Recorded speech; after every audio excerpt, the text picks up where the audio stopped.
What to do when you really very much love your child, but you just feel you have nothing left.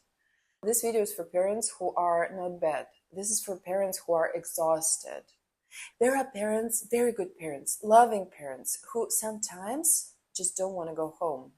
Not because they stopped loving their children or child, but because they are so depleted that even walking through the front door feels like more that you can bear. So if that is you right now, if you are somewhere, maybe on a work trip, maybe, just sitting in your car in the parking lot, if thinking about more interaction with your teenager makes you feel bad, so I'm here to explain what is actually happening to you, because what you're experiencing has a name.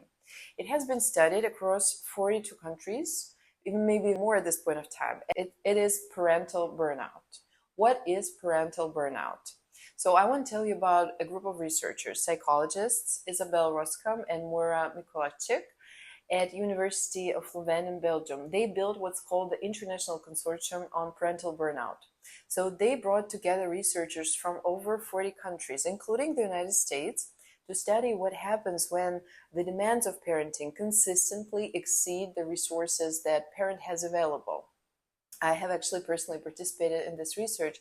So when I talk about what burned out parents experience, I'm not speaking from the outside, and I'm also a mom of a teenager. Here's what the research found. Parental burnout has 4 dimensions. First, it's an overwhelming sense of exhaustion tied specifically to your role as a parent. It's not just tiredness, you're emotionally drained by parenting itself. Then there's strong contrast. You no longer recognize yourself as the parent you used to be or the parent you wanted to be. Third, there's this feeling of saturation, being completely fed up, where parenting starts to feel like a burden and you just stop enjoying time with your child. And then there's emotional distancing. You pull back. And your interactions with your child become purely functional. You handle logistics, but you cannot respond to their emotional needs. And that is very important. I'll come back to it because it connects directly to the video I made about how emotional withdrawal from a mother affects a child. Parental burnout doesn't happen overnight. It develops when parents lack the resources needed to handle the stressors of parenting. Think of it like a scale. On one side, you have the demands, the conflict, the worry, the feeling of being ignored. And on the other side, you have resources, support, sleep, emotional connection with your child. So when the scale tips too far and stays there too long, burnout sets in. And parenting a teenager tips that scale in very specific ways, because the teenage brain is literally under construction. The emotional center is very active, and the part responsible for impulse control and long-term thinking is still developing. So teenagers push limits, test reactions, they ignore you. Sometimes they seem completely indifferent to consequences. And at the same time, you're trying again and again to maintain safety, structure, connection. You say something once, nothing happens. You say it again, nothing. You say it 100 times and you start to feel invisible, like your words do not matter at all, like your presence doesn't register. At some point, your nervous system says, I'm done. I'm just done. So research shows parental burnout affects between 8 and 36% of parents, depending on the population studied. This is not a rare or extreme experience, and it's something that happens to a significant portion of parents who love their children deeply. I think those who love deeply get burned out more than others. So what burnout does to you? Research has found that parental burnout is associated with escape, ideation. I want to say that clearly without judgment, because these are not outcomes of bad parenting. They're outcomes of a nervous system that has been overwhelmed for too long without any relief. At the biological level, there is disruption in the body's stress response system. And it is not just emotional, it's also physiological, because your body is registering it as a sustained threat. And the emotional distancing, this pulling back, that's the part I want to focus on for the rest of this video. Because in my last video, I talked about what happens to children when a mother goes silent. So when connection disappears. And today I want to talk about the parent who is disappearing, not of total depletion, because you can't give what you don't have.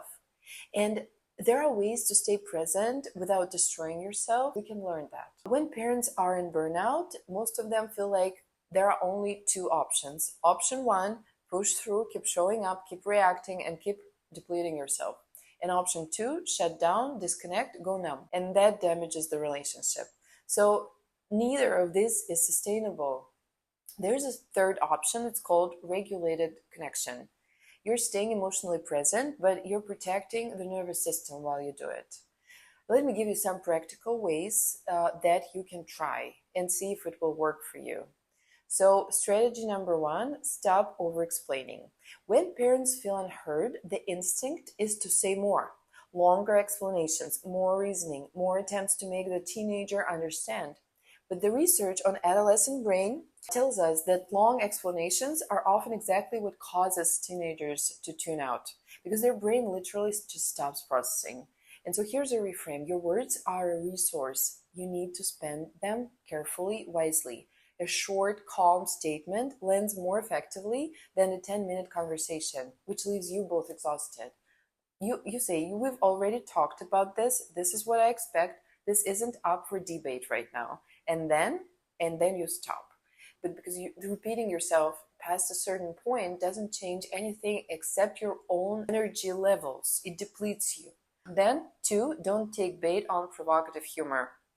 Teenagers, especially in conflict-heavy dynamics, often use provocative humor, dark jokes, shock statements, things that they want to get a reaction. When parents react, when you show frustration, confusion, hurt, teenage brain registers something like this: I have an effect, I matter, I can move this person, and that reinforces their behavior. So a calm, brief response removes that reward.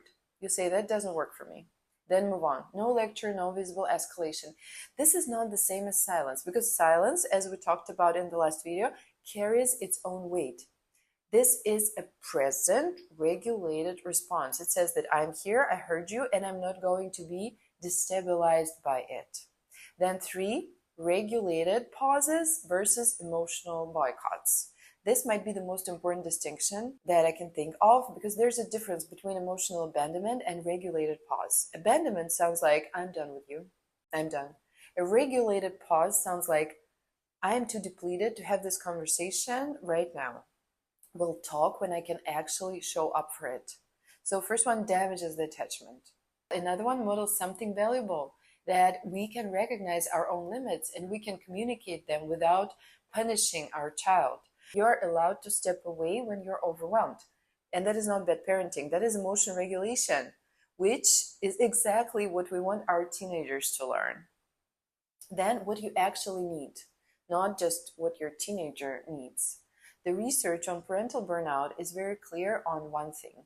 Recovery requires restoring the balance between demands and resources. And that means the question isn't just how do I stay connected to my teenager, it's also what do I need so I have something left to offer? What do I do so I have something left to offer? For some parents, that's physical rest. For some, it's reducing the expectation that every interaction needs to be meaningful.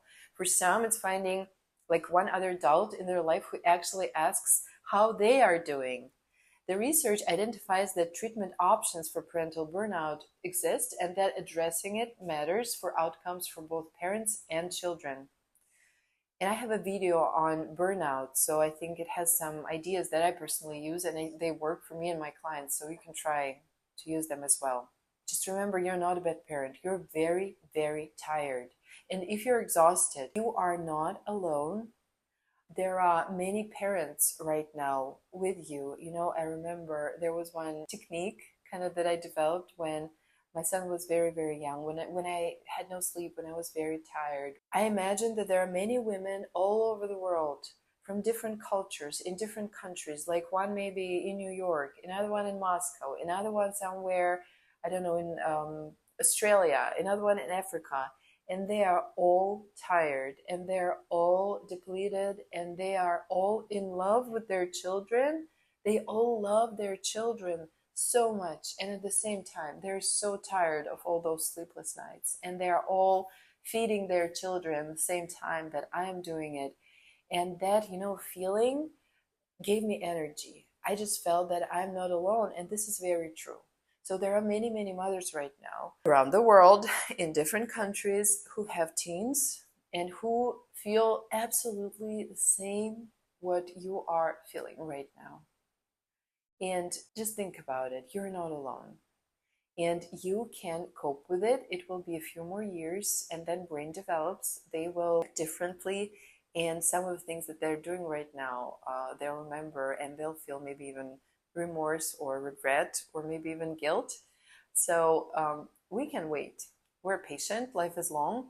And while we're going through this very difficult period, we just need to remember that we need to protect ourselves, protect our energy. And I am now planning to record another video. It just came up to me today that I need to record a video for mothers who are very empathetic, because I think that mothers who are very empathetic struggle the most. I'll be doing it, and I hope you have a wonderful rest of your day. Take care.